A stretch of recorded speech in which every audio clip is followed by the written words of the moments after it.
Richard from the HOA slapped me with a $500 fine, claiming my fence was on his property. Remove it or we'll do it for you. Smug, arrogant, dead wrong. What he didn't know? I already called the county, and when the survey results came in, let's just say Richard wasn't smiling anymore. But first, here's how it all started. It was a Saturday morning, and I was enjoying my first coffee of the day when the doorbell rang. Insistently, aggressively, the kind of ringing that meant trouble. I sighed, setting my mug down. Nothing good ever started with a neighbor at your door before 9 a.m. When I opened it, there he was. Richard. Richard was in his mid-50s, the type of guy who wore polo shirts year-round, tucked in so tight it looked painful. His silver-streaked hair was combed back, and his face had the permanent expression of someone who thought he was the smartest guy in the room. Behind him stood two HOA board members, Susan and Bob. Susan, mid-40s, sharp bob cut, expression like she just smelled something rotten, was clutching a clipboard like it was a weapon. Bob, probably late 50s, balding, standing stiff like he'd rather be anywhere else, looked uncomfortable, which was probably a good sign. Richard didn't waste time. "You need to take down that fence," he said, arms crossed like a disappointed principal. I blinked, still half asleep. "What?" "That fence." He gestured over his shoulder at the wooden barrier that had stood proudly between our properties for over a decade. "Is on my property. You're trespassing." I stared at him, then at the fence, then back at him. "You're joking." "I'm not." Richard pulled a folded HOA complaint form from his pocket like a magician producing a rabbit. He thrust it toward me. "The HOA has reviewed the property lines, and you're in violation.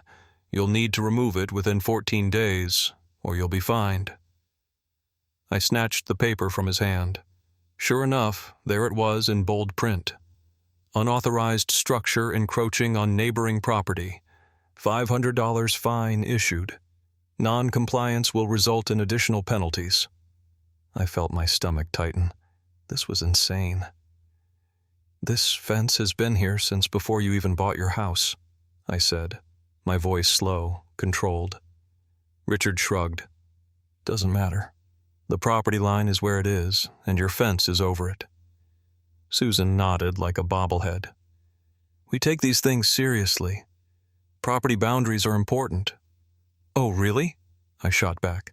"And how did you determine that my fence is suddenly illegal after 10 years? Richard's smirk widened. "I had a look at the county records myself." Oh, of course he did. Richard was the kind of guy who lived for HOA power plays, always sniffing around for ways to make life difficult for someone else. I turned to Bob, who at least looked like he had a shred of shame about being here. "And you believe this?" Bob coughed into his fist. "We, have to take any property disputes seriously."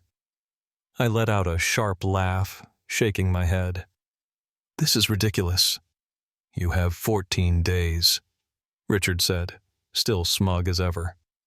"Or else expect more fines." And with that, he turned and walked away, fully expecting me to roll over. Little did he know, I wasn't about to let this slide. He had no idea who he was messing with. I wasn't about to back down. If Richard wanted a fight, he was going to get one. First, I dug out my property deed and old documents. Everything confirmed what I already knew. My fence was on my land. Then, I reached out to a local surveyor. If Richard wanted to play the legal game, I'd hit him with cold, hard facts. While waiting for the official survey, I decided to investigate. Talking to the previous owner of Richard's house, I found out that he had actually tried this stunt before, with another neighbor's fence. Apparently, Richard liked expanding his property line every chance he got. That was enough for me. This wasn't a misunderstanding. This was a scam. A week later, the survey results came in, and they were glorious. Not only was my fence legally on my property, but Richard's own driveway? It was encroaching on my land. I couldn't wait to see the look on his face. When I confronted him with the survey results, his jaw tightened. "This has to be a mistake." "Nope," I grinned, holding up the official document. "In fact, if anyone here is trespassing, it's you." The HOA board looked visibly uncomfortable. They had backed the wrong horse, and that's when I dropped the final bombshell. I was filing my own complaint against Richard for his driveway illegally cutting into my land. His face turned beet red. Richard tried everything to weasel out of it, begging the HOA to review the survey, even threatening to sue me. But it was too late. The HOA, eager to distance themselves from this mess, dropped all fines against me and slapped Richard with a warning instead. But that wasn't even the best part. Because his driveway was technically on my property, I had the legal right to make him tear up part of it. Or, as I sweetly offered, he could pay me rent for the portion that crossed my land. His defeat was delicious.